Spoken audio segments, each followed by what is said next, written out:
Bom, gurizadinha, hoje dia 18 de novembro, então a gente está nessa última semana de aula, a gente vai falar sobre esse primeiro capítulo ali, na verdade hoje e na sexta-feira, que é sobre o continente africano e seus grandes reinos e impérios. E ali vocês estão vendo na abertura do capítulo que nós temos o preconceito contra o que... Tem uma imagem, né, uma imagem de devotos rendendo homenagem a Iemanjá no dia 2 de fevereiro, né, que é o que dentro do catolicismo é o dia de Nossa Senhora dos Navegantes, né, do cristianismo, Nossa Senhora dos Navegantes, e dentro do sincretismo religioso das matrizes afrodescendentes é o dia destinado a Iemanjá, a deusa das águas, né? Então, ali vocês têm, nesses dois textos que aparecem logo abaixo, o preconceito contra o que vem na África. Daí o primeiro texto, ele fala sobre a Constituição da República do Brasil, artigo 5º, o principal artigo, um dos mais importantes artigos da Constituição de 88, que é a Constituição que a gente segue no nosso país, que diz que todos são iguais perante a lei, sem distinção de qualquer natureza, garantindo-se aos brasileiros e estrangeiros residentes no país a inviolabilidade do direito à vida, à liberdade, à igualdade, à segurança e à propriedade nos termos seguintes. E aí no inciso 6º, diz ali, é inviolável a liberdade de consciência e crença, sendo assegurado o livre exercício dos cultos religiosos e garantida, na forma da lei, a proteção aos locais de culto e suas liturgias. Mas a gente sabe que, infelizmente, essa realidade no Brasil não é bem assim. Vocês estão vendo ali, por exemplo, na reportagem publicada em 2015 no G1, menina apedrejada, fanatismo e intolerância religiosa no Rio de Janeiro. Achei que ia morrer, isso vai ser difícil de tirar da memória, afirmou Kailane Campos, uma menina de 11 anos, ferida no domingo 14 de junho, quando saía de uma cerimônia de candomblé no subúrbio carioca. Aliás, comentando sobre esse caso, né, gente, diz assim, ó, que então esse trecho ele está falando sobre a agressão de um grupo de pessoas, essa menina adepta ao candomblé, aos gritos de "Diabo, vá para o inferno!" Os agressores acertaram uma pedrada na cabeça da criança. E isso é muito comum, esses relatos de agressões a seguidores de religiões de matriz africana. Tá? Fatos tristes como esse estão acontecendo em muitos lugares do mundo de forma assustadoramente violenta e cruel, como na Síria, na Somália e Mianmar. Mas, no Brasil, isso parecia ser impensável. A reação à intolerância religiosa do grupo agredido foi de convite à paz, de chamamento à não violência. Essa resposta ao sectarismo é um alento de esperança de que não se repita aqui a loucura das guerras e dos ódios religiosos que tão mal tem feito em outras paragens. Mas a gente sabe, né, que o Brasil, o nosso país, ele tem uma capa de tolerância que não, a gente sabe que isso infelizmente está se perdendo, né, gente? Especialmente nesses últimos tempos aí de fundamentalismos religiosos bem grandes, né? Esses fundamentalismos de matriz cristã, que a gente vê muito isso, que não ficam devendo nada para os fundamentalismos muçulmanos e outros fundamentalismos que a gente vê pelo mundo afora. Infelizmente, nós estamos nos tornando, na verdade a gente sempre foi, né? Mas agora está escancarado, né? Então agora é escancarado ainda mais. E na verdade esse ponto, né, gente, esse ponto aqui, essa ignorância quanto à questão africana, né, gente, a influência da cultura africana no Brasil, que é um tema que aparece muito no Enem, esse tema, na verdade, a gente tem muitas situações, que nós temos muita influência da cultura africana até no nosso modo de falar, não é, gente? Então eu quero mostrar aqui para vocês, vamos ver se vai dar certo aqui, pelo menos no primeiro momento, um vídeo falando sobre as línguas africanas e o português do Brasil. Então eu quero mostrar aqui para vocês agora, deixa eu interromper a minha câmera aqui para não ficar travando, vamos ver uma coisa agora. Você já reparou que a língua que falamos no Brasil é diferente do português falado, por exemplo, em Portugal? Ora, O que pois. será que a nossa história tem a ver com isso?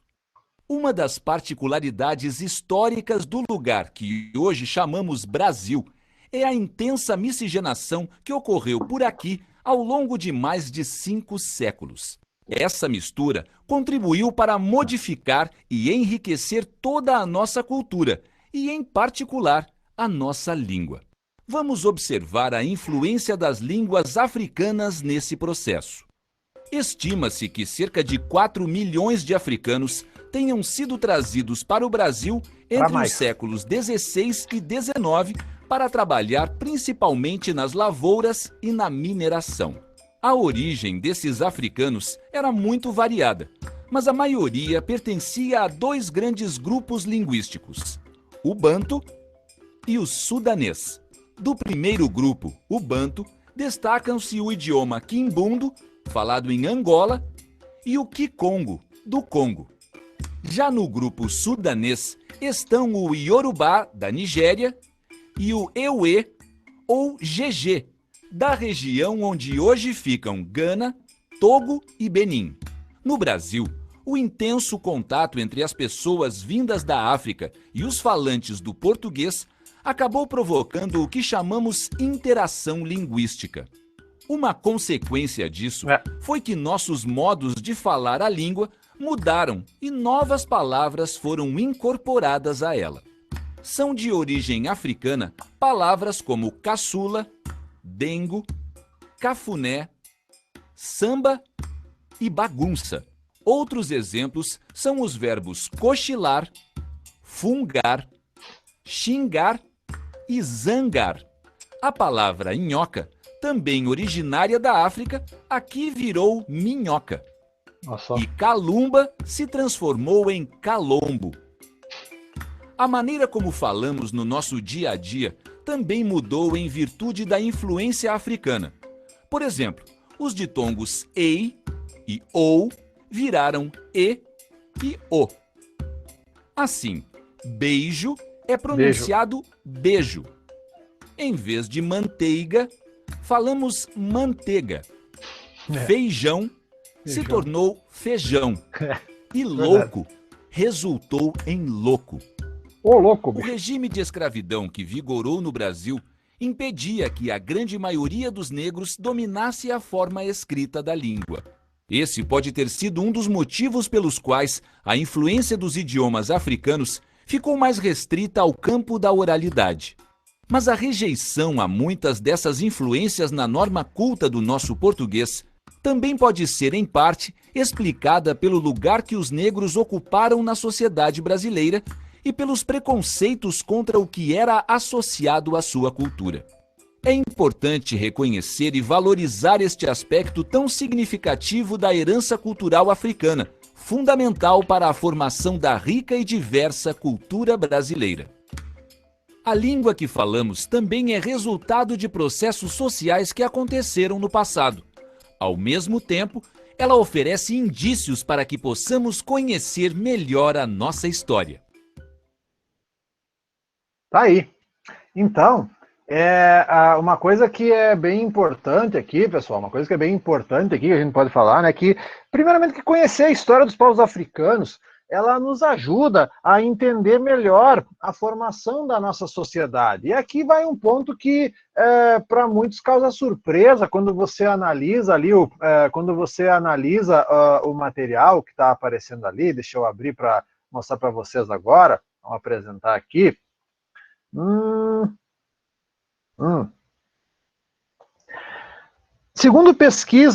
Segundo o PNAD de 2013 do IBGE, a quantidade de afrodescendentes, ou seja, brasileiros que se autodeclaram negros ou pardos, passa da metade da população brasileira. Preto é a terminologia usada pelo IBGE. O Brasil, ele possui, então, a segunda maior população negra do mundo, atrás apenas da Nigéria. Então, em termos Em termos de população, sim, gente, de população negra, o Brasil só não tem mais do que a Nigéria. Então, a população negra no Brasil ela é maior do que a de quase todos os países do próprio continente africano. E estudos apontam que entre os séculos, na verdade, 16 e 19, de 10 a 12 milhões de africanos escravizados foram trazidos para a América e destes 4 milhões para o Brasil. Certo? Então, aquilo que o material ali mostrou para vocês. Os navios negreiros que aqui chegaram trouxeram mais do que força de trabalho escravizada, trouxeram culturas, idiomas e religiões que na América foram reelaborados pelos contatos feitos entre as diversas etnias africanas, os povos indígenas e os europeus, e com as experiências vividas em solo brasileiro, os africanos tiveram que recriar a sua identidade, evocando sua história e elementos culturais de pontos diferentes da África. Sim, gente, as pessoas escravizadas oriundas da África, elas tiveram que se adaptar as restrições que elas tinham aqui. Então, elas não podiam falar a sua língua livremente, elas não podiam professar a sua fé livremente, e aí acabavam tendo que usar como referências para suas entidades, para suas matrizes religiosas e linguísticas de outras, assim, especialmente na questão religiosa, a gente vê muito isso, o uso de santos de matriz católica cristã sendo adaptados dentro de um universo cultural africano. Aliás, não sei como é que vai ser essa semana, quinta-feira, amanhã, mais conhecido como amanhã, tem uma palestra amanhã às 10 horas lá no museu sobre isso, né? Não sei como é que ficou aí, se alguém comentou isso, não sei como é que vai ser. Depois eu mando para vocês o que é o material aqui sobre esse tema, tá? Bom, a gente vai falar nesse capítulo sobre a história dos povos que viviam na África Atlântica, que abrangiam uma região situada entre o atual Senegal e Angola. Ligada à América pelo oceano, a África Atlântica foi o local de origem da maioria dos homens e mulheres que foram trazidos para cá na condição de escravos. Esses africanos, então, originários de comunidades dos idiomas derivados, né, principalmente dos grupos sudanês e banto, como a gente comentou ali no vídeo, que foram arrancados de suas comunidades e privados de liberdade e obrigados a viverem no mesmo território, mesclando línguas, costumes e religiões, e unindo forças para lutar contra a escravidão por meio, por exemplo, da formação dos quilombos. E assim, quando a gente pensa em quilombos, muitos de nós, por falta de instrução, só teve lá o Quilombo dos Palmares. Não, gurizada. Teve quilombos, né, esses agrupamentos. A própria palavra quilombo é de origem africana. Teve vários quilombos aqui no Brasil, em várias regiões do país. Inclusive aqui perto, gente, aqui perto de Catuípe, ali adiante de Catuípe, tem uma comunidade formada por... tem uma comunidade quilombola ali perto de Catuípe. Tem comunidade quilombola ali na região Zona Norte de Porto Alegre, tem comunidade quilombola na fronteira do Brasil com o Uruguai, ali em Santana do Livramento, tem várias comunidades quilombolas espalhadas pelo Brasil até hoje. Então, assim, locais onde se agrupavam escravos fugitivos ou escravos libertos que, para sobreviver, se organizavam dessa maneira ali para poderem, né, ter uma vida um pouco mais digna, digamos assim. Bem, as trocas culturais, elas não se restringiram, ao interior das comunidades africanas. No Brasil, os africanos e seus descendentes deram origem, por exemplo, ao samba, à capoeira, ao candomblé, às congadas, ao maracatu, entre tantas outras expressões culturais que são parte da identidade nacional e que também constituem a cultura afro-brasileira. Aliás, né, turma, desses exemplos aqui, que estão aparecendo, vários desses que apareceram ali no final, capoeira, as congadas, expressões culturais de outros tipos, hoje fazem parte daquilo que a gente conhece como patrimônio cultural imaterial no país. Aliás, esse tema do patrimônio cultural imaterial brasileiro é um dos temas que mais caem nas provas do Enem todos os anos. Ele é um tema que está ligado à questão da sociologia, mas que a história também aborda bastante e o Enem cobra muito disso. Essa questão do patrimônio cultural e material, eu posso até mandar depois para vocês em separado, quais que são os, pelo menos até 2012, se não me engano, que eu tenho aqui, quais que são os patrimônios culturais e materiais do Brasil. E aí, por exemplo, eu lembro dessas congadas, eu lembro ali, eu vejo a questão da capoeira, né, que é um patrimônio cultural e material brasileiro, o tambor de crioula no Maranhão, e tem outros patrimônios que eu não vou lembrar agora, mas que depois eu quero mandar um texto ali para vocês, é um material de sociologia que eu tenho, mas eu posso mandar ele para vocês verem que vários... as baianas do acarajé, né, o trabalho das baianas, o ofício das baianas do acarajé, então, né, as baianas do acarajé, na sua maioria, são afrodescendentes, também está nesse processo. E aí, turma, vamos ver ali agora o que está aparecendo aqui para vocês. O olhar europeu sobre a África. Porque assim, né, turma? Na verdade, desde a antiguidade, os europeus, eles não tinham muito conhecimento sobre a África, certo? Eles chamavam a África de modo genérico de Etiópia.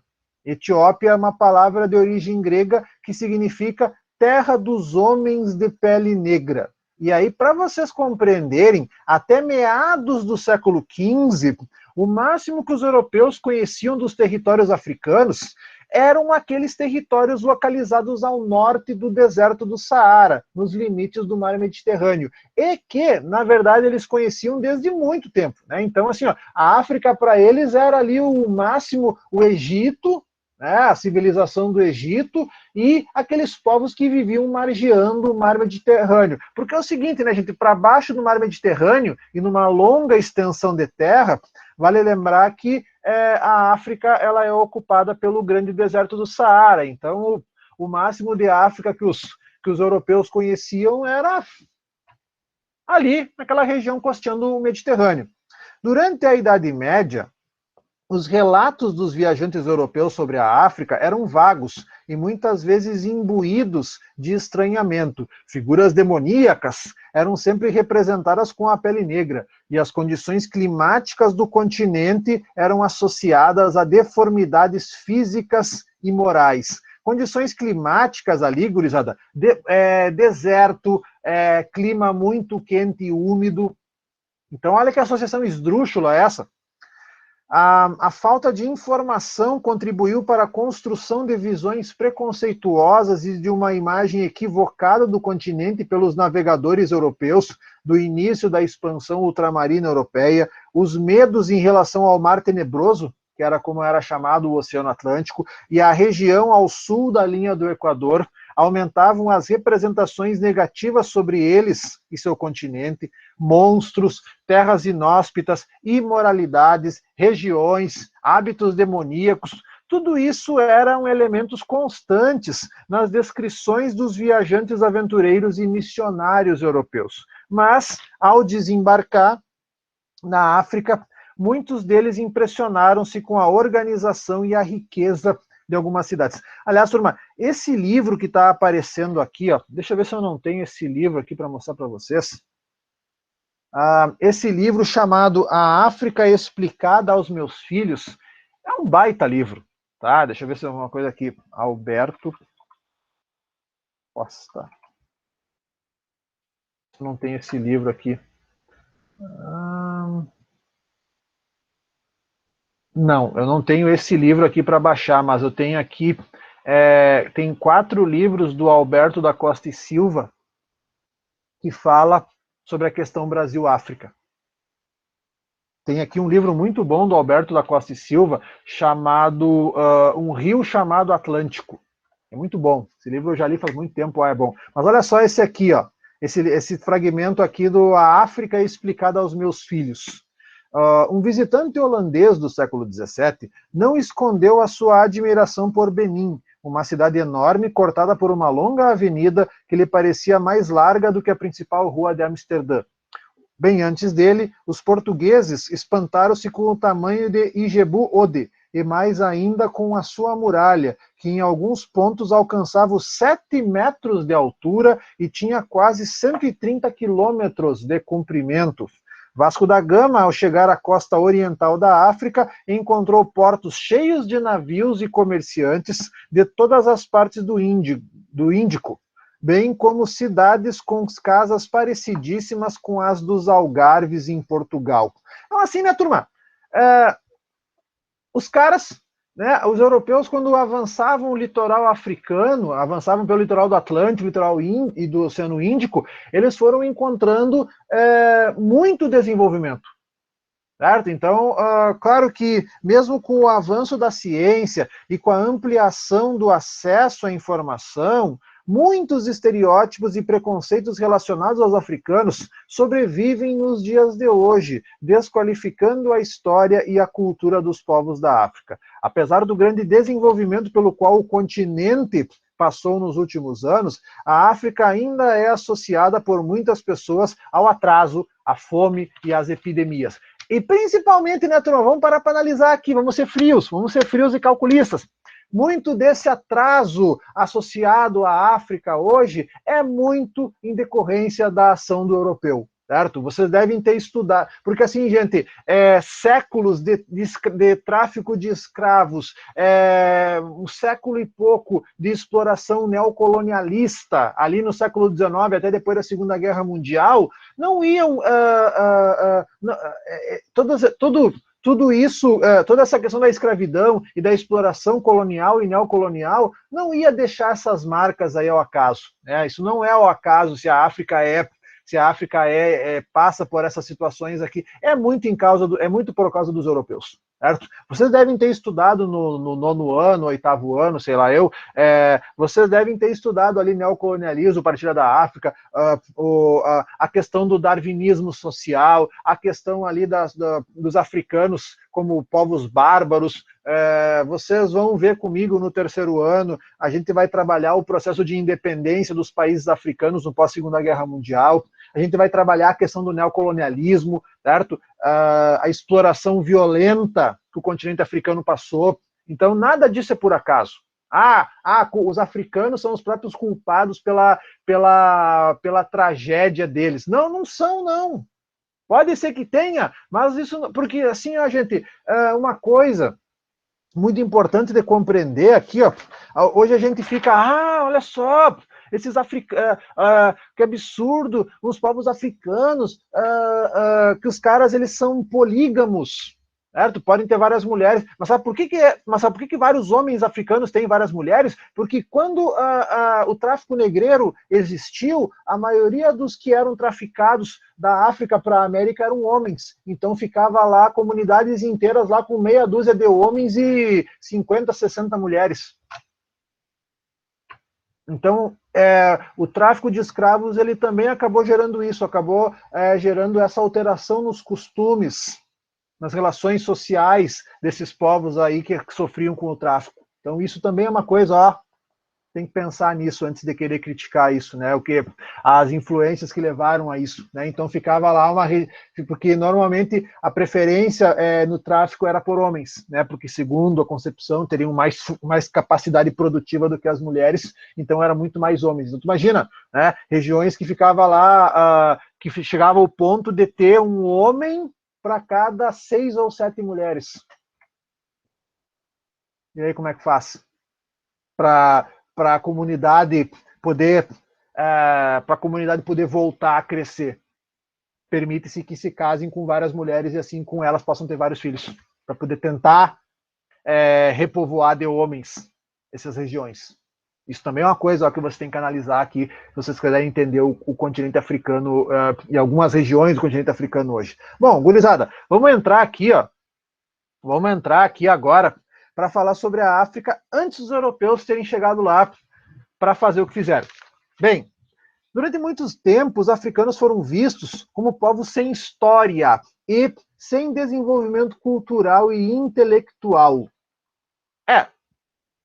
Se costumou convencionar isso porque nunca se perguntou muito para eles, vamos falar a verdade, por causa dessa visão, se convencionou chamar o período compreendido entre os séculos 9 e 19 de África pré-colonial. De acordo com essa convenção, a história da África só começou com a exploração sistemática do continente a partir do século XIX, que é justamente o período aquele que eu falei para vocês, que a gente chama de neocolonialismo ou imperialismo, que a gente chama. Mas, como a gente sabe, essa visão é fortemente rejeitada hoje, e novas fontes de informação orais e escritas vêm sendo usadas para resgatar a história africana. E a gente sabe que ao longo desse período se desenvolveram sociedades diversas, com organizações econômicas e políticas específicas, línguas, hábitos, costumes diversificados, uma relação dinâmica entre povos nômades que se dedicavam exclusivamente ao comércio e povos sedentarizados que constituíam aldeias, cidades e impérios. Eu já mencionei para vocês no começo do ano essa coleção aqui chamada História Geral da África, certo? Que é um material que ele tem uns 10 anos, que ele foi publicado aqui no Brasil, não muito mais do que isso, que são 8.000 páginas sobre a história da África. 8.000 páginas, desde a pré-história até mais recente. Então, até tenho que mandar para vocês aqui, eu tenho os arquivos depois, uma coisa que eu tenho nesse material aqui, não é nesse, aqui no caso, dos 8 volumes, deixa eu pegar aqui para mostrar para vocês, dos 8 volumes. Claro que aqui é uma síntese da coleção, aqui não está todo. Nessa síntese tem, então ali, o primeiro capítulo, primeiro livro, não é? Metodologia e pré-história da África. O segundo, África Antiga. O terceiro capítulo do século 7 ao 11. O quarto capítulo do 12 ao século 16. O quinto livro do século 16 ao 18. O sexto livro do século 19 até 1880. O livro 7, de 1880 a 1935. E o livro 8, de 1935 para cá. Aí, né, essa síntese eu ganhei numa escola que eu trabalhava, aí nessa síntese tem um DVD aqui, e nesse DVD aqui, ele tem os 8 volumes em PDF. Dá um baita de um arquivo. Mas, gente, claro que eu vou dizer, eu não li esses materiais todos. Não tem como ler 8.000 páginas. Eu não consigo ler nem o material que eu tenho para as minhas aulas no modo geral, ainda mais aqui. Na verdade, eu consulto isso seguidamente. Quando eu estou trabalhando um tema, eu dou uma consultada nesses materiais. Porque, na verdade, como eu trabalho, como eu tenho muito trabalho, eu não consigo ter tempo para ler todos os livros que eu quero. Então, nesse material aqui, e vocês também não vão ter como, né, as pessoas hoje, no geral, não têm muito tempo para ler, mas dá uma ideia do quão desenvolvida que foram essas sociedades ao longo da história. Minha câmera está com um problema aqui, mas agora voltou aqui a funcionar. Bem, gente, a gente começa falando agora, e eu vou colocar aqui no esquema para vocês.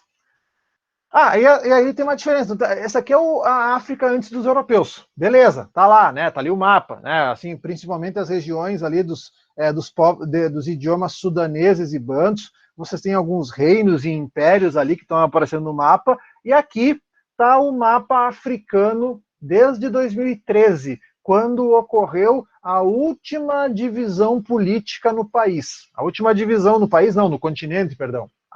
A última divisão no continente africano aconteceu aqui, ó, no Sudão. Na verdade, em 2012, houve uma divisão e houve a formação do Sudão do Sul, certo? Então, o Sudão ficou dividido em Sudão e Sudão do Sul, só que uma coisa que é interessante da gente compreender aqui, para vocês captarem um pouco mais, é que Opa, me perdi aqui um pouco. Essa divisão, que foi feita no Sudão recentemente, ela não impediu que continuassem rolando conflitos ali naquela região, certo? Principalmente por uma coisa que move muitos conflitos da atualidade: o ouro negro, o petróleo. No Sudão tem petróleo. E aí, você sabe, né, gente, as guerras do futuro é petróleo. Água e petróleo, as guerras do futuro e do presente. O continente africano, gente, que ultimamente tem passado por várias instabilidades, que elas, infelizmente, elas não aparecem no noticiário aqui, porque, bom, na verdade, a gente só fica sabendo das notícias africanas quando acontece uma catástrofe muito grande. Porque a gente sabe que, por exemplo, tá rolando essas tretas lá no Sudão, mas esse ano já teve golpe de Estado no mar, tentativa de golpe de Estado em Burkina Faso, que é um país ali, uma antiga colônia francesa, e fora outras situações ali que também acontecem. Na verdade, eu sempre digo assim para vocês, se vocês querem saber o que acontece no mundo africano, vocês têm que... na verdade, eu uso duas fontes sobre o continente africano. As páginas o problema é assim, ó, as principais fontes é uma fonte francesa, Associated France Press, que daí eles têm na verdade, eu fico sabendo das notícias do mundo africano via Twitter, né? E aí o Twitter da AFP, que é simplesmente @AFP só, mas aí depois eles têm outras, depois eles têm as subdivisões da Associated France Press, a África, a Ásia, então ali é uma boa. E uma outra fonte que eu uso muito sobre o continente africano, sobre o que acontece, as páginas da Al Jazeera, que é um canal do Catar. E a Al Jazeera, que é um canal voltado ao mundo árabe, né? É um canal televisivo voltado ao mundo árabe, e eles passam muita informação sobre o que acontece no continente africano. Então, assim, ó, são as fontes que eu uso para saber o que acontece no continente africano, e alguns artigos, eu vou lá. É tudo em inglês. Mas, se vocês não sabem inglês, pega a matéria lá, seleciona a matéria que está lá e bota no Google Tradutor. Ou se está lá em inglês, o tweet em inglês, lá bota traduzir tweet. É barbada, gurizada. Hoje, se você não sabe o idioma, joga lá no tradutor. Se tiver alguma diferença, mesmo assim vocês conseguem compreender o que aquela matéria está querendo dizer. Gente, hoje as pessoas só não se informam sobre o que acontece se não querem. Porque está tudo ali na mão da gente. Certo?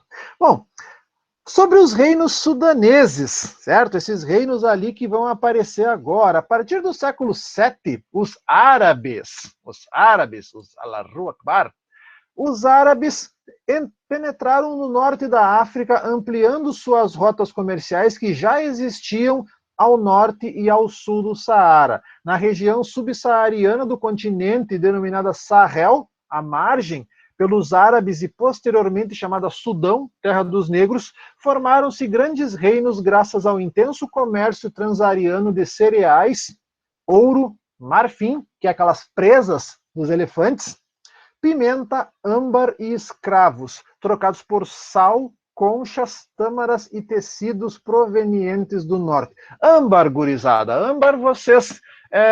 acredito que vocês saibam o que é âmbar. Âmbar é uma resina fossilizada de árvores muito antigas, de milhões de anos, do tempo dos dinossauros, certo? Para quem aqui assistiu aquele primeiro Jurassic Park lá dos anos 90, para quem há de lembrar, se alguém já assistiu, o primeiro Jurassic Park tem uma cena que eles pegam lá um inseto que está dentro de um âmbar, e aí eles furam aquilo lá para extrair o DNA para formar os bichos de novo, né? Claro que isso tecnicamente, gurizada, é impossível você tirar DNA de algo daquele jeito. Mas é que, né, ficção.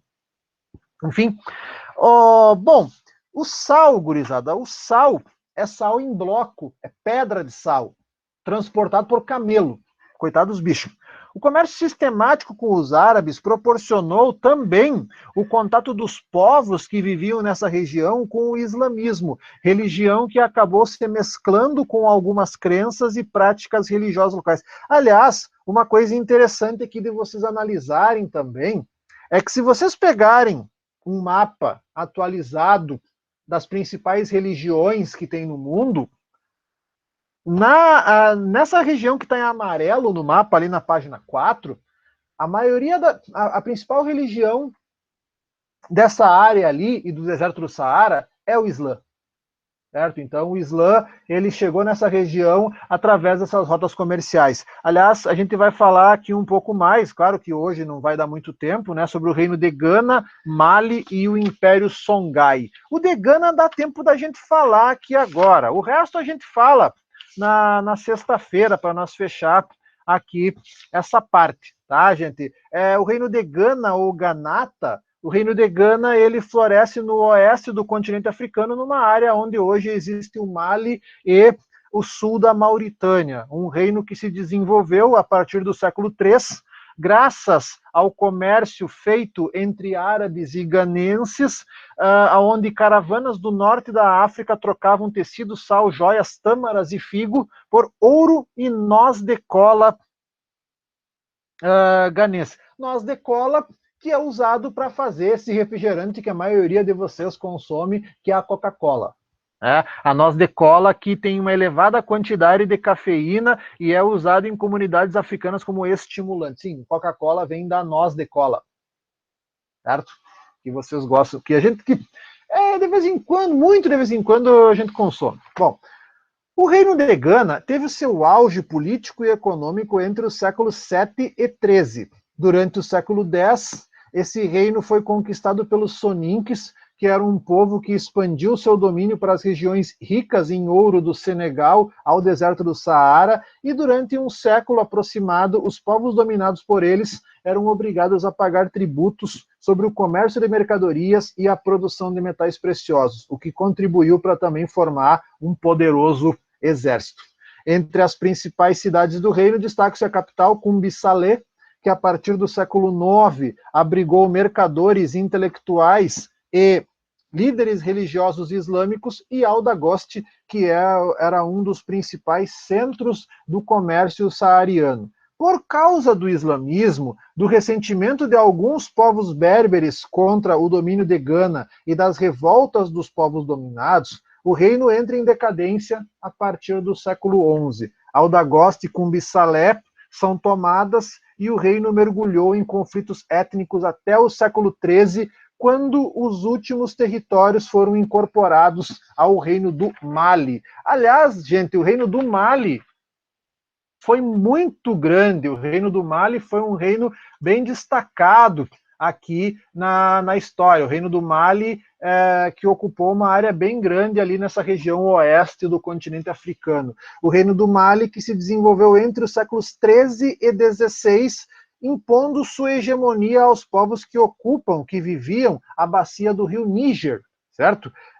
O território que hoje pega Mali, Senegal, Guiné e Mauritânia, se expandindo até o século XVI, anexando várias regiões e tendo como principais mercadorias o ouro e a noz de cola. No Mali, a conversão ao Islã foi mais abrangente do que em Gana. Os governantes que usavam o título de Mansa assumiram a crença no Islã, interessados em fortalecer o seu comércio com os muçulmanos, e a cultura islâmica passou a ser difundida oficialmente nesses reinos. Aliás, gente, vocês vão ter ali na página 6, depois vocês podem olhar, a história ali não está aparecendo bem nesse mapa na próxima página, mas está falando da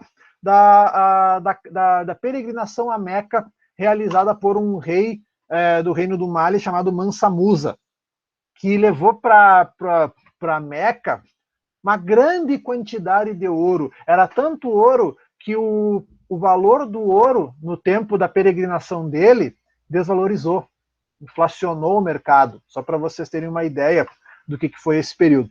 Bom, as cidades de Gao, Djenné e Timbuktu, às margens do Níger, se tornaram importantes centros mercantis e políticos do Mali.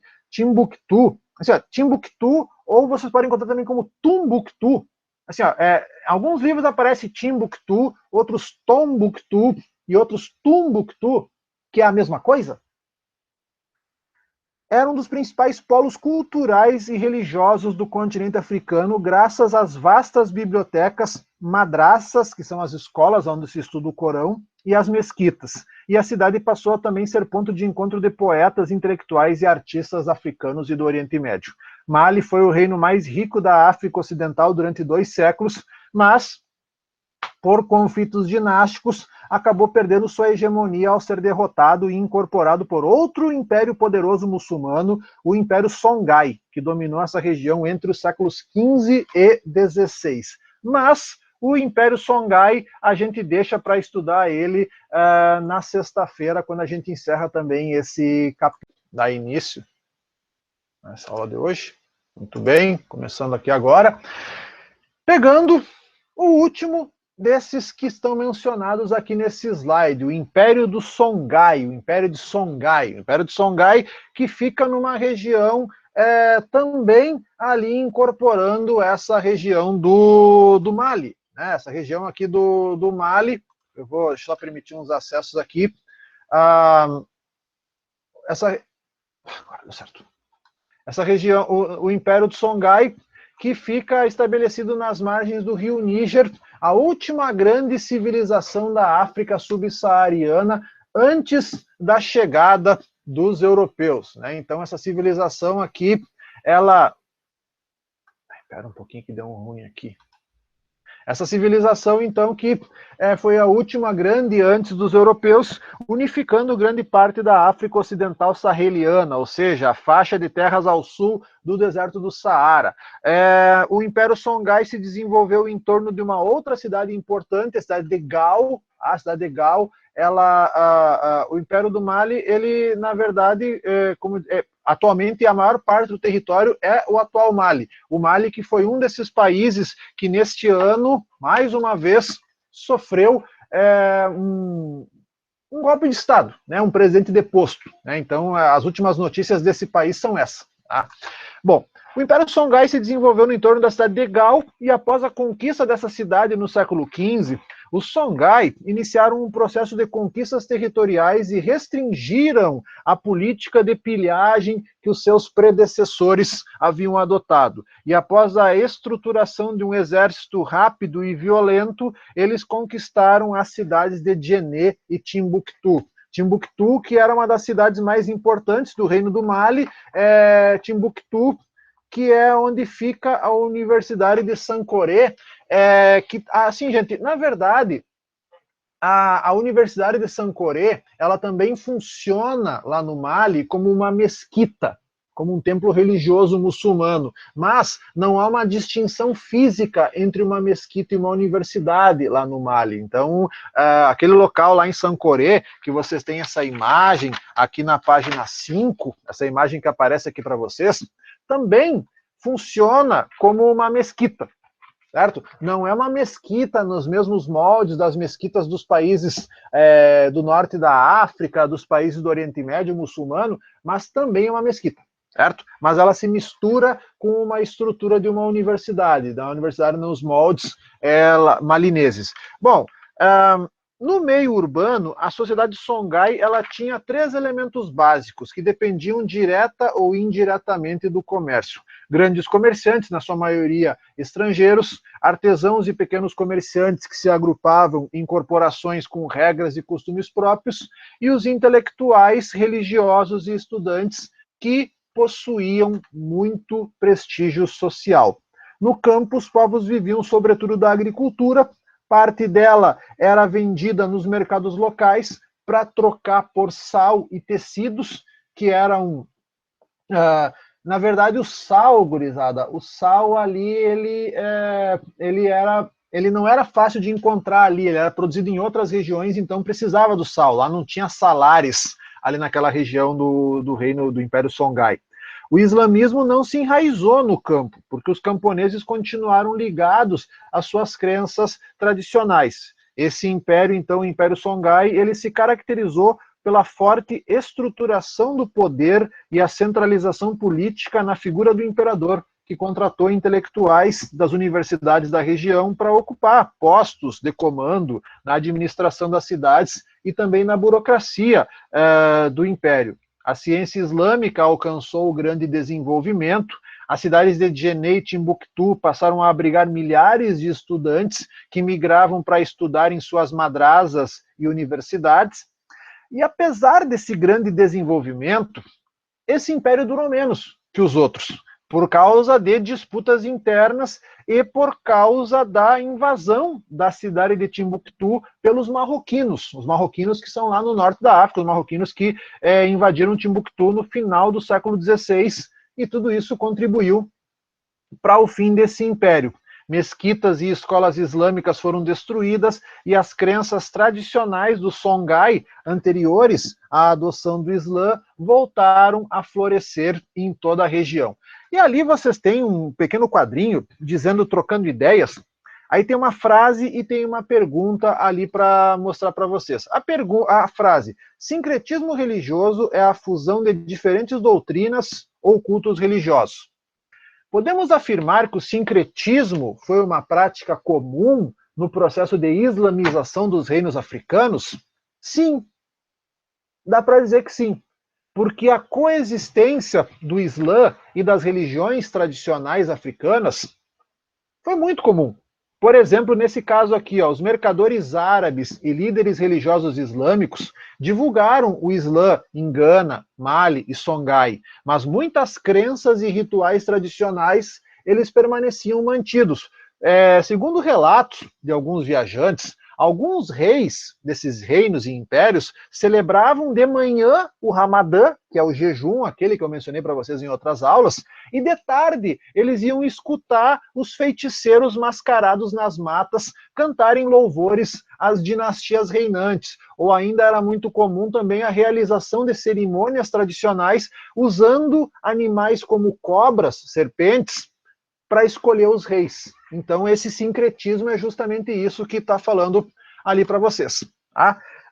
Seguindo com outros reis, a gente viu então aqui dos reinos sudaneses, né, conforme a gente viu na outra aula e na aula de hoje, nesse início. Agora a gente vai falar sobre os reinos iorubás. Né? Aliás, os povos iorubás que tinham cultura e língua semelhantes e habitavam a região sudoeste da atual Nigéria. Atualmente, os iorubás, eles correspondem lá na África a aproximadamente 30 milhões de pessoas, sendo mais significativos na Nigéria, que é onde se localizava originalmente, Nigéria, Togo, Benin e Serra Leoa. Serra Leoa é aquela região africana lá, onde teve conflitos por causa de diamantes. Tem aquele filme lá, Diamante de Sangue, que se passa, a história é contada lá em Serra Leoa.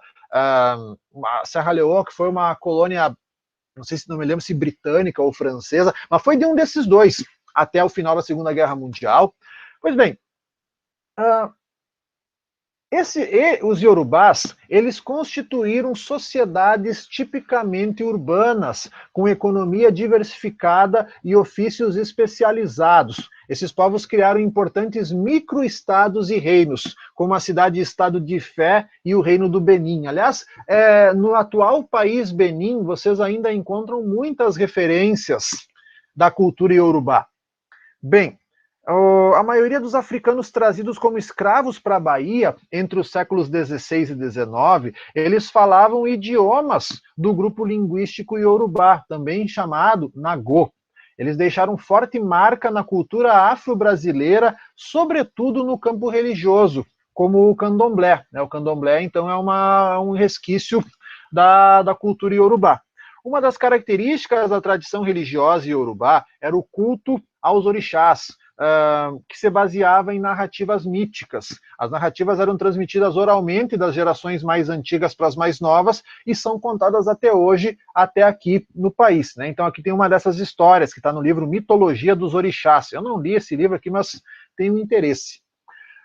Um dia, em terras africanas dos povos iorubás, um mensageiro chamado Exu andava de aldeia em aldeia à procura de solução para terríveis problemas que na ocasião afligiam a todos, tanto os homens como os orixás.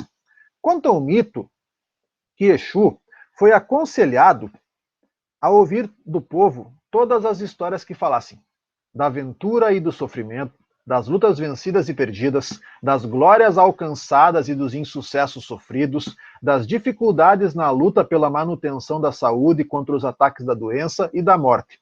Realizada essa pacientíssima missão, o orixá mensageiro tinha diante de si todo o conhecimento necessário para o desvendamento dos mistérios sobre a origem e o governo do mundo, dos homens e da natureza, sobre o desenrolar do destino dos homens, mulheres e crianças, e sobre os caminhos de cada um na luta cotidiana contra os infortúnios que a todo momento ameaçam cada um de nós.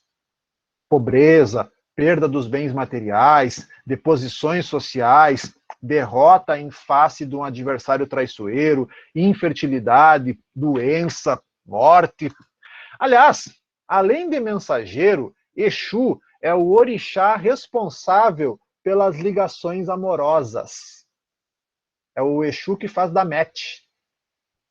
Por conta dessa característica, essa entidade que erroneamente foi associada no ideário cristão a forças diabólicas. Essa entidade ela foi sincretizada nas religiões afro-brasileiras com Santo Antônio. Santo Antônio para quem conhece os santos do catolicismo, o Santo Antônio que é mais conhecido popularmente como o Santo Casamenteiro. É que assim, aqui no Brasil, a questão do sincretismo religioso das matrizes africanas é porque, bom, eles não podiam professar os seus santos, né, aqui no país. O Brasil colonial muito católico, o Brasil imperial também muito católico. Então, para poder rezar para os seus orixás, eles usavam, né, de santos do catolicismo. Então, assim, no caso, o Santo Antônio é Exu, Iemanjá é Nossa Senhora dos Navegantes, né? Então, assim, no sincretismo religioso. Então, só que, claro, né, Exu, quando a gente pensa em Exu, a gente pensa no diabo. Não, Exu é o casamenteiro, né? O Exu, nas religiões de matriz africana, elas desempenham o mesmo papel que o Santo Antônio. Então, assim, quer casar, vai rezar para Santo Antônio. Não, o pessoal no candomblé reza para Exu. Não, fazer um pai, Exu. Não Exu o diabo, né? Exu não é diabo. Exu é um mensageiro e é o cara que faz né? É o cara que dá o match aí, né? É o cara que faz da match, é o Tinder, né? Como a gente costuma dizer. Ora, o Tinder, eu não, né? Não precisa disso. Bom, gente, página 8. Vamos falar ali sobre um outro reino, né? Também o reino Yorubá, o reino do Benin, certo? O reino do Benin, que fica a sudeste de Ifé, que se desenvolveu provavelmente entre os séculos 12 e 13, numa região habitada por um grupo de povos denominados de Edos, que se dividiam em vários mini-estados. E aos poucos esses mini-estados se fundiram por alianças ou por conquista. Eram as formas de fazerem os povos aumentarem, os territórios aumentarem de tamanho. A monarquia de Benin está intimamente relacionada à de Ifé. De acordo com a tradição Oraniã, o orixá das profundezas da terra e rei de Ifé, ficou em Benin tempo suficiente para ser pai de Eueca, fruto de seu relacionamento com a filha de um chefe local. Eueca é considerado o primeiro rei, ou Obá, de Benin. Na verdade, alguns historiadores, eles sugerem que o mito do casamento entre Oraniã e uma moça de Benin, ele foi criado, na verdade, para esconder a desagradável verdade de que o reino estava dominado por estrangeiros. Esse é um ponto. No século XV, o Obá Euaré aumentou seu poder por meio de reformas importantes. Sob seu governo, Benin se expandiu e o comércio com os europeus aumentou. Produtos como pimenta e o marfim, que eram um monopólio dos Obás, tecidos e escravos eram comercializados de modo ativo. Mas, para prevenir a redução da população nativa, o governo proibiu a exportação de escravos do sexo masculino, especialmente durante os séculos XVI e XVII. Então ele importa cativos da África Ocidental para vender aos europeus. Esse negócio, né, de proibir exportação de escravos do sexo masculino, provavelmente ele tenha feito isso percebendo que em várias regiões da África, da onde estavam sendo capturadas pessoas para serem escravizadas, na sua maioria eram homens. Então, isso acabava gerando um grande desequilíbrio. Em várias regiões da África tinha muito mais mulheres do que homens, e aí isso acabou levando esses povos a permitir, por falta de homens, a poligamia. certo? Tem a ver também com isso, né, em alguns casos. Em alguns, não são todos. Muito bem. Ricos e poderosos, os obás se tornaram protetores de artesãos e artistas, e os artesãos de Benin se especializaram em esculturas de bronze e cobre, usadas para adornar as paredes do Palácio Real e celebrar o poder dos monarcas. Mas esse reino se desintegrou no século XIX, quando o Império Britânico começou a avançar sobre o território africano, né? Assim, o domínio britânico, especialmente quando a Inglaterra foi governada durante muito tempo pela, acho que bisavó ou tataravó da Rainha Elizabeth, a Rainha Vitória. Aliás, é atribuída à Rainha Vitória uma frase muito interessante nessa época, que o sol nunca se punha no Império Britânico. Porque o Império Britânico, no tempo da Rainha Vitória, possuía territórios em todos os continentes. Na Oceania, na Ásia, na África, na América. Então, nessa época aí, que a Inglaterra está no auge do imperialismo. Vocês já estudaram isso no Fundamental, imperialismo britânico. Bom, outro povo aqui também, que a gente vai mencionar agora, os povos bantus. Os povos bantus é uma outra história aqui um pouco diferente aqui para a gente dar uma mencionada. Aqui aliás, uma coisa que é interessante, olha só. Em 1800, falando, né, que o reino de Benin se desintegrou sob domínio britânico, em 1897, sob o pretexto... o pretexto é legal.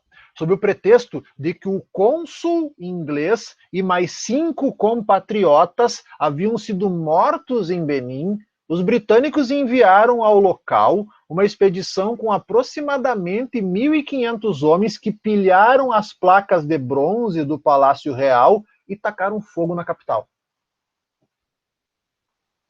Ou seja, né, sempre tem um pretexto chulesento, vagabundo, para justificar pilhagens, mortes.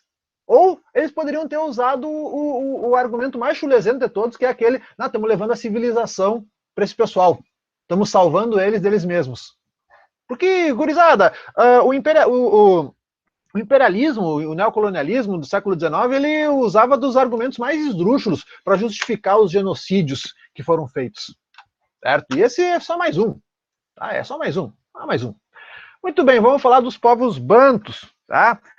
Os povos bantus são parte de um grupo linguístico que se formou há milhares de anos, na região correspondente às atuais províncias de Katanga e Kassai, na República Democrática do Congo. Aliás, essas duas províncias, quando o Congo se tornou independente em 1960 da Bélgica, lá naquela região, nessas duas províncias, foi estimulado um movimento separatista, mas que depois foi contido, enfim. A história do Congo, da independência do Congo, a gente estuda no 3º ano, do Congo belga, como a gente chama. Atualmente se chama República Democrática do Congo, mas até 97 se chamava Zaire.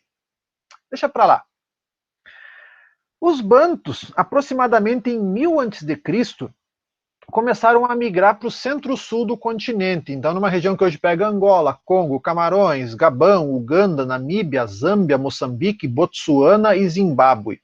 Boa parte dos africanos que vieram para o Brasil no século XVI pertencia a esse grupo. Foram enviados para regiões açucareiras, onde reproduziram sua organização, sua arte e sua visão de mundo. E instrumentos como birimbau, cuíca, danças e cerimônias como cateretê, congada, caxambu, jongo, lundu, maracatu, coco de zambê e lutas como a capoeira foram criadas pelos bantus no Brasil. Aliás, a boa parte dessas citações que eu acabei de fazer para vocês agora, hoje fazem parte do nosso patrimônio cultural e imaterial. Certo? Então ali tu pega, por exemplo, a congada, a capoeira, essas danças aí que eu estava falando para vocês, esses jogos, a cuíca, né, que é um instrumento que é muito usado no samba. Aliás, matrizes de samba lá do Rio de Janeiro também são patrimônio cultural e imaterial. Bom, suas raízes da capoeira repousam em terreno ainda desconhecido. Durante decênios, praticantes e estudiosos deram créditos a versões sem nenhum fundamento, como a de que o berço da capoeira era Palmares, o quilombo aquele. Aliás, o dia de hoje, 20 de novembro, considerado o Dia da Consciência Negra, é a data em que o quilombo dos Palmares foi destruído numa expedição bandeirante, comandada por um cara chamado Domingos Jorge Velho, que é uma coisa que a gente estuda ano que vem. Bom, e que a capoeira era uma arma dos escravos fugitivos. Mas os estudos mais recentes apontam para a hipótese de que a capoeira, na verdade, foi o somatório de várias danças rituais praticadas em um amplo arco da África que abasteceu os negreiros e que se encontraram no ambiente específico da escravidão brasileira. Registros em Angola, na era da escravidão, revelam práticas lúdicas e marciais tradicionais que se parecem muito com a capoeira que chegou com os navios negreiros. Dessa maneira, a capoeira seria um mosaico formado por várias danças africanas ancestrais que se misturaram, em definitivo, aqui na América. Então a capoeira é uma síntese de várias danças. Nas tradições africanas, principalmente entre os povos chamados bantus, a luta tem sempre características de dança. A capoeira moderna, então, ela junta esses dois conceitos. Ela é uma dança, mas também ela serve como uma luta, principalmente de defesa. Bom, então vamos falar aqui de um desses reinos, né, formado por esses povos bantus, que foi o Reino do Congo. Aliás, sobre esse Reino do Congo já caiu em Enem questão sobre o Reino do Congo. Há muito tempo atrás, mas já caiu. Então, assim, esses estudos da cultura africana, para Enem, eles são bem necessários. Sempre cai alguma coisa, pelo menos caía, né? Mas é que agora, eu não sei, na verdade, o que vai cair nesse Enem de 2020, que vai ser feito no começo do ano que vem, é uma baita de uma incógnita. Ninguém sabe o que vai cair. Virou loteria. Fundado no século XV, esse reino ocupava grande expansão da África Centro-Oriental e reunia várias províncias. A população era formada por povos do grupo Banto, principalmente o grupo conhecido como Bakongo. Vamos ver uma coisa aqui para falar do Reino do Congo. Tá. Aqui deu certinho. O comércio da região, principalmente tecidos, sal, metais e derivados animais, que já era bastante desenvolvido, foi intensificado após o contato com os portugueses. Então, em 1485, o navegador português Diogo Cão, que havia visitado o Congo pela primeira vez 2 anos antes, volta à região com instruções do rei de Portugal, o Dom João II, para estabelecer contatos amistosos com o governo local. Aí ele vai com intérpretes e conhecedores das línguas africanas, ele é recebido por Nzinga Nkunwu, o Manicongo, que era o nome dado ao rei congolês, com o qual iniciou relações diplomáticas e mercantis que impulsionaram o comércio de escravos. Essa relação do rei do Congo com o Diogo Cão, ela inclusive está no livro Escravidão, que eu mencionei para vocês em outras aulas. Após o rei do Congo, então, iniciou um processo de assimilação, ou seja, de ser absorvido, assimilação da cultura portuguesa e estreitamento das relações diplomáticas e econômicas com o reino lusitano. E em 1491 ele se converte ao catolicismo, ele é batizado e recebe o título de Dom João I do Congo e pede para o rei de Portugal que mande professores para ensinar os mandamentos do catolicismo e da língua portuguesa aos congoleses que foram enviados a Portugal. Após a morte dele, em 1516, ascende ao trono Nzinga Mbemba, conhecido como Afonso I do Congo. Ele centralizou o poder político, impulsionou o comércio, expandiu as fronteiras e desenvolveu as cidades do reino. Como missionário, divulgou os mandamentos cristãos e ressaltou a necessidade da educação formal, valorizando a leitura e a escrita. Mas assim, gurizada, é importante destacar que o catolicismo não acabou com as tradições religiosas locais. Houve aquilo que a gente chama de sincretismo, certo? Essa mistura de crenças congolesas e católicas, bem própria dos congoleses. As relações luso-congolesas estabelecidas no reinado de Afonso entraram em lento, mas progressivo colapso a partir da segunda metade do século XVI. Por coincidência, a segunda metade do século XVI é quando vai aumentar o fluxo de africanos escravizados, traficados para a América. Coincidência, não? Muito bem. Vamos lá para a página 13. Vamos para a página 13, pessoal.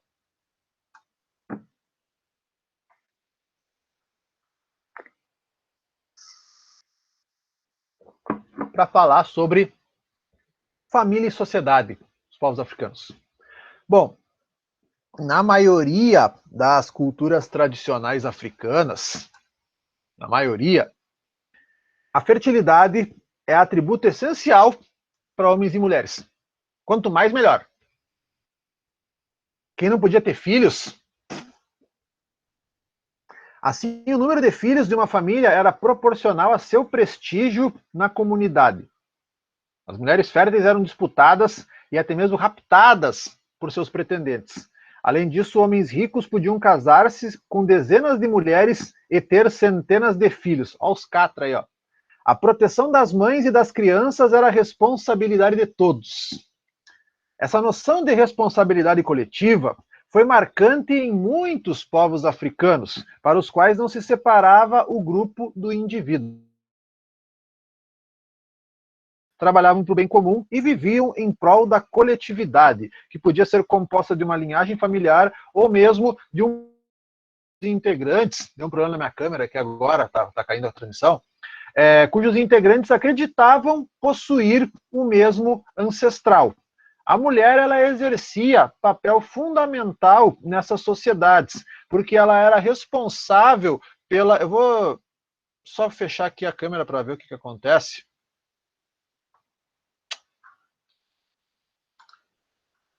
Depois eu tento desativar de novo.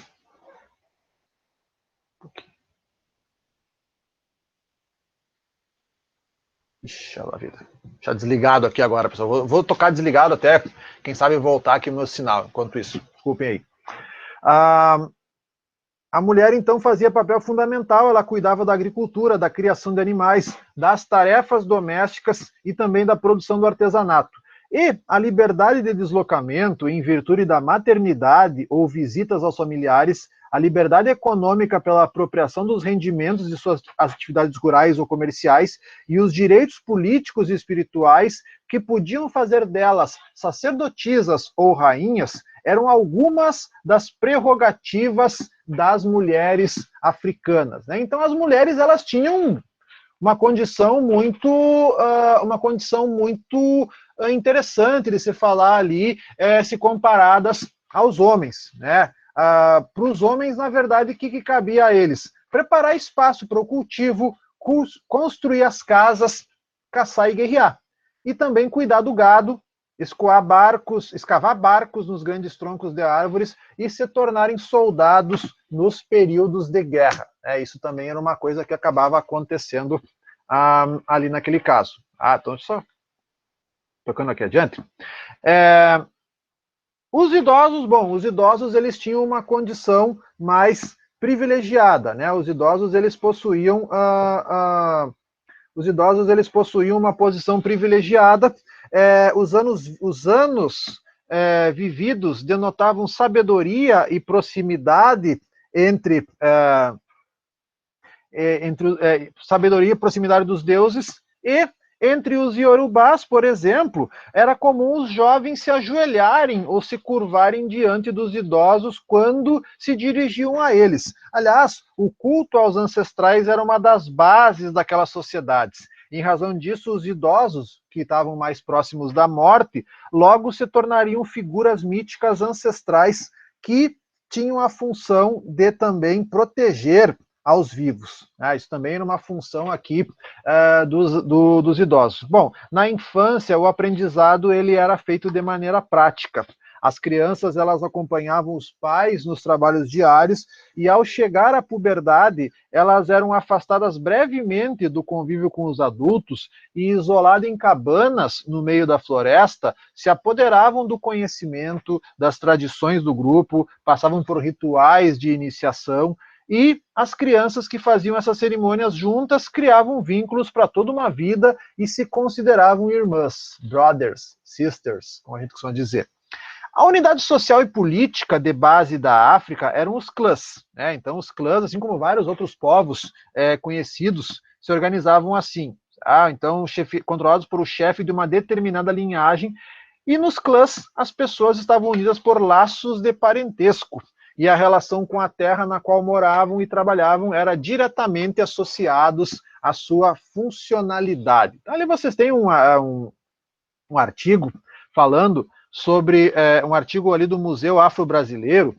Ele está falando o seguinte: as pessoas de cada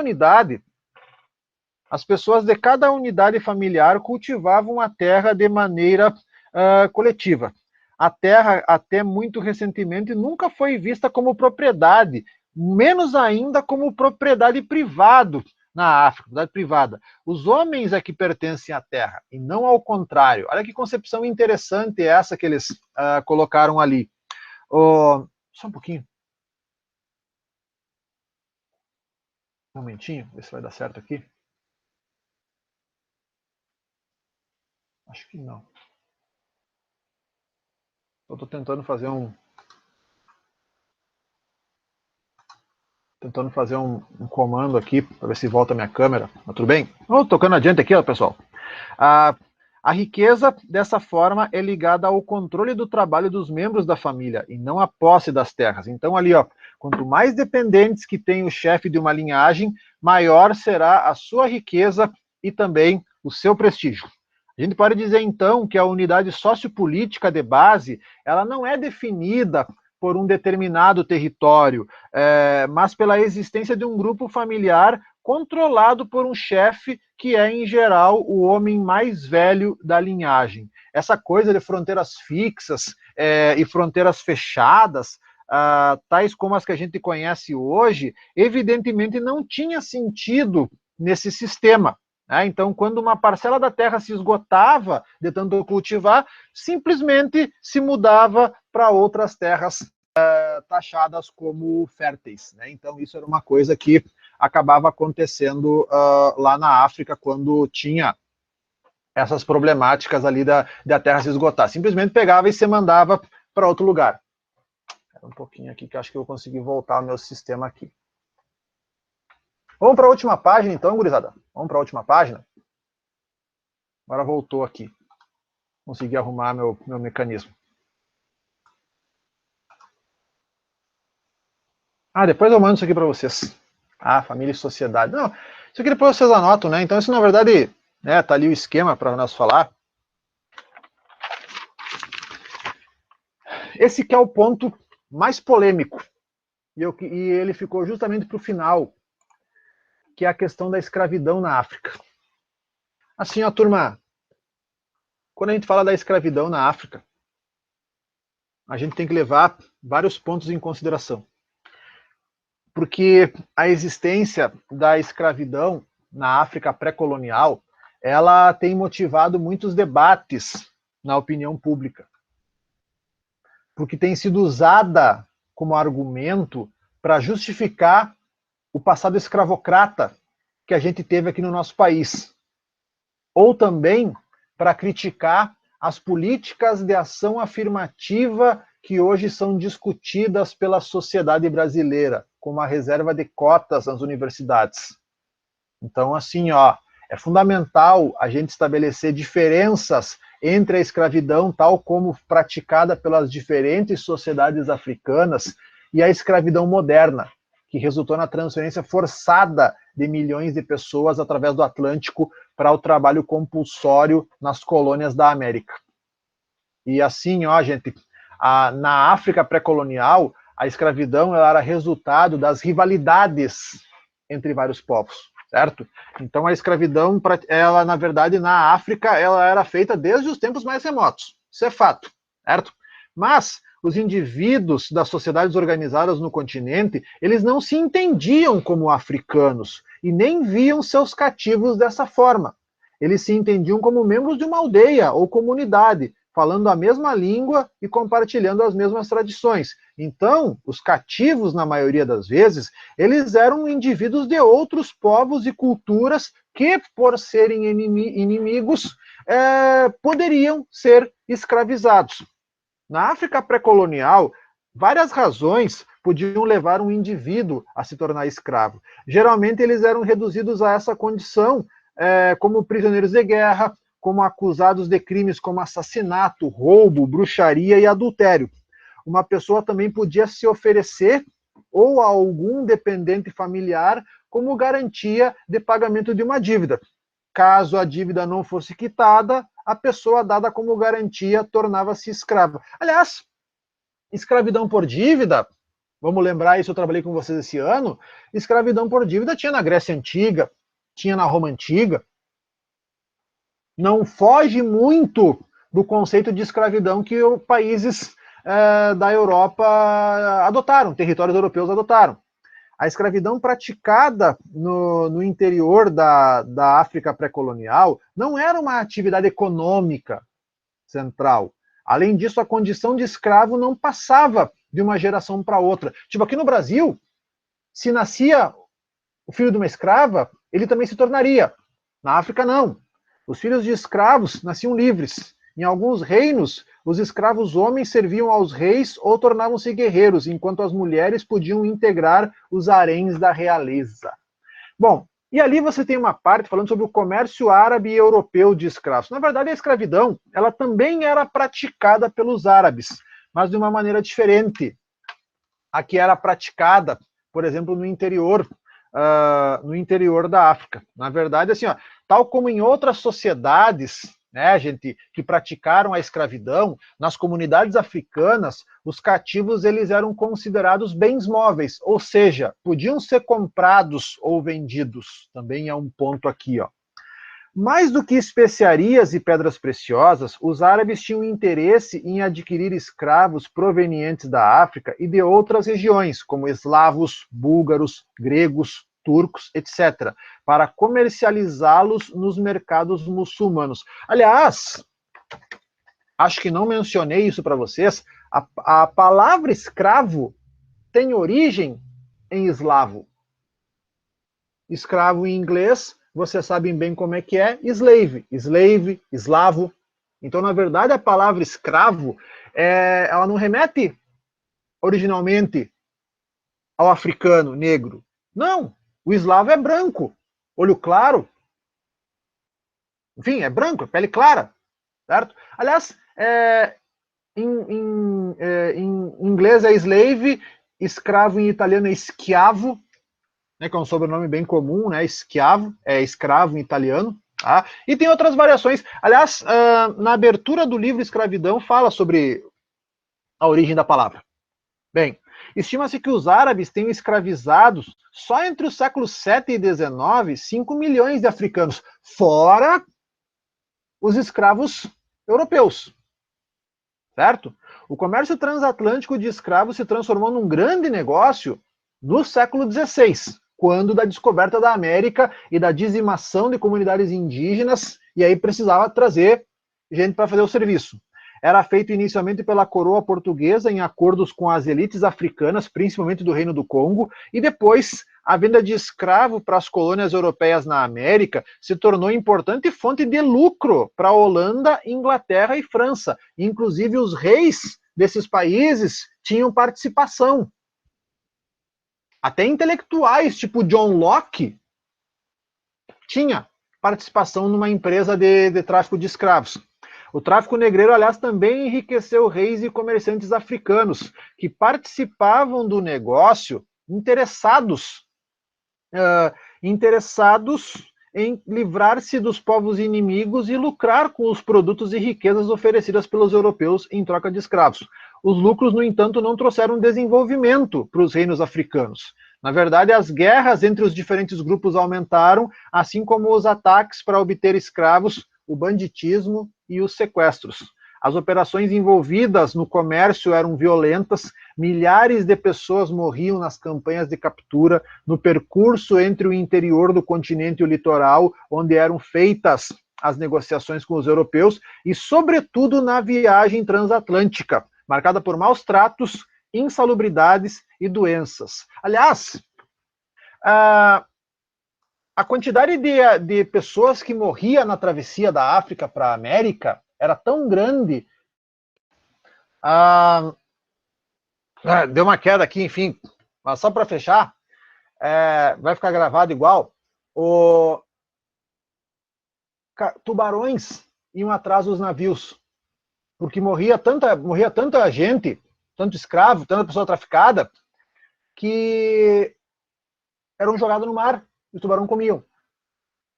Então foi uma coisa horrível. A diáspora africana, a exploração do tráfico para sustentar a escravidão resultou no deslocamento forçado de milhões de pessoas em direção ao Atlântico, à Europa e principalmente à América. Principalmente.